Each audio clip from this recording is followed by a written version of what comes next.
ظالم چیل۔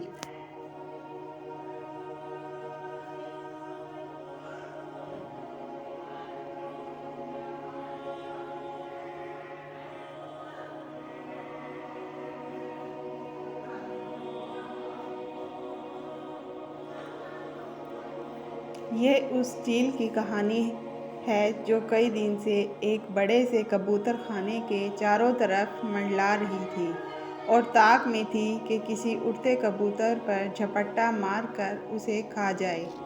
لیکن کبوتر بھی بہت پھرتیلے، ہوشیار اور تیز اڑان تھے۔ جب بھی وہ چیل کسی کبوتر کو پکڑنے کی کوشش کرتی، وہ پھرتی سے بچ کر نکل جاتا۔ چیل بہت پریشان تھی کہ کیا کرے۔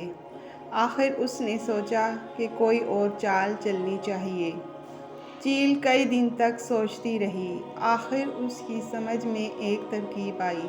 چیل مہمان بن کر کبوتروں کے پاس گئی، کچھ دیر اسی طرح بیٹھی رہی اور پھر پیار سے بولی، بھائیوں اور بہنوں، میں تمہاری طرح 2 پیروں اور 2 پروں والا پرندہ ہوں۔ تم بھی آسمان پر اڑ سکتے ہو، میں بھی آسمان پر اڑ سکتی ہوں۔ فرق یہ ہے کہ میں بڑی ہوں اور تم چھوٹے ہو۔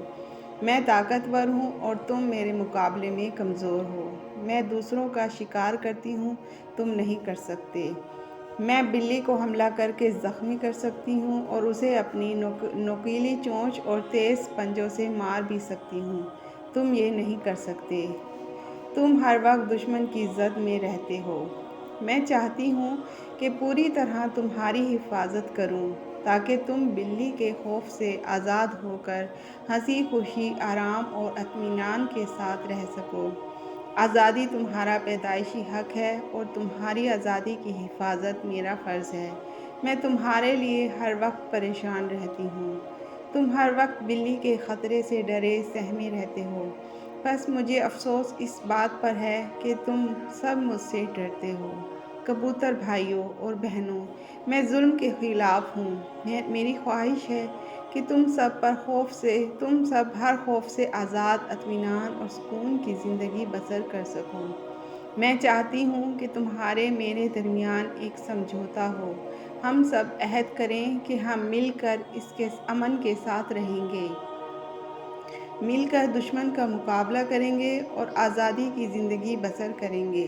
لیکن یہ اسی وقت ہو سکتا ہے جب تم دل و جان سے مجھے اپنا بادشاہ مان لو۔ جب تم مجھے اپنا بادشاہ مان لو گے اور مجھے اختیار دو گے تو پھر تمہاری حفاظت اور تمہاری آزادی پوری طرح میری ذمہ داری ہوگی۔ چیل روز کبوتروں کے پاس آتی اور بار بار بڑے پیار محبت سے ان باتوں کو دہراتی۔ رفتہ رفتہ کبوتر اس کی اچھی اور میٹھی میٹھی باتوں پر یقین کرنے لگے۔ ایک دن کبوتروں نے آپس میں مشورہ کر کے طے کیا اور اسے اپنا بادشاہ مان لیا۔ تخت نشینی کی بڑی شاندار تقریب ہوئی۔ چیل نے بڑی شان سے حلف اٹھایا اور سب کبوتروں کی آزادی، حفاظت اور ہر ایک سے انصاف کرنے کی قسم کھائی۔ جواب میں کبوتروں نے پوری طرح حکم ماننے اور بادشاہ چیل سے پوری طرح وفادار رہنے کی قسم کھائی۔ پھر یہ ہوا کہ کچھ دنوں تک چیل کبوتروں کے ٹھکانے کی طرف اسی طرح آتی رہی اور ان کی خوب دیکھ بھال کرتی رہی۔ ایک دن بادشاہ چیل نے ایک بلے کو وہاں دیکھا تو اس پر اپنے ساتھیوں کے ساتھ ایسا زبردست حملہ کیا کہ بلّا ڈر کر بھاگ گیا۔ یہ منظر دیکھ کر کبوتروں کے دل میں چیل کی عزت اور اس پر اعتبار میں مزید اضافہ ہو گیا۔ چیل اکثر اپنی میٹھی میٹھی باتوں سے کبوتروں کو لبھاتی اور انہیں حفاظت اور آزادی کا احساس دلاتی۔ اسی طرح کچھ وقت اور گزر گیا۔ کبوتر اب بغیر ڈرے اس کے پاس چلے جاتے۔ وہ سب چیل کی وجہ سے اپنی آزادی اور حفاظت کے خیال سے بہت خوش اور مطمئن تھے۔ ایک صبح جب کبوتر دانہ چگ رہے تھے تو چیل ان کے پاس آئی۔ وہ کمزور دکھائی دے رہی تھی، معلوم ہوتا تھا جیسے وہ بیمار ہے۔ کچھ دیر وہ چپ چاپ بیٹھی رہی اور پھر شاہانہ آواز میں بولی، کبوتر بھائیوں اور بہنوں، میں تمہاری حکمران ہوں، تم نے سوچ سمجھ کر مجھے اپنا بادشاہ بنایا ہے۔ میں تمہاری حفاظت کرتی ہوں اور تم چین اور امن سے رہتے ہو۔ تم جانتے ہو کہ میری بھی کچھ ضرورتیں ہیں۔ یہ میرا شاہی اختیار ہے کہ جب میرا جی چاہے میں اپنی مرضی سے تم میں سے ایک کو پکڑوں اور اپنے پیٹ کی آگ بجھاؤں۔ میں آخر کب تک بغیر کھائے پیے زندہ رہ سکتا؟ میں کب تک تمہاری خدمت اور تمہاری حفاظت کر سکتی ہوں؟ یہ صرف میرا ہی حق نہیں ہے کہ میں تم میں سے جس کو چاہوں پکڑوں اور کھا جاؤں، بلکہ یہ میرے شاہی خاندان کا حق ہے۔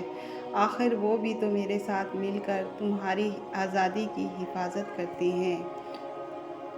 اس دن اگر اس بڑے سے بلے پر میں اور میرے خاندان والے مل کر حملہ نہ کرتے تو وہ بلّا نامعلوم تم میں سے کتنوں کو کھا جاتا اور کتنوں کو زخمی کر دیتا۔ یہ کہہ کر بادشاہ چیل قریب آئی اور ایک موٹے سے کبوتر کو پنجوں میں دبوچ کر لے گئی۔ سارے کبوتر منہ دیکھتے رہ گئے۔ اب بادشاہ چیل اور اس کے خاندان والے روز آتے اور اپنی پسند کے کبوتر کو پنجوں میں دبوچ کر لے جاتے۔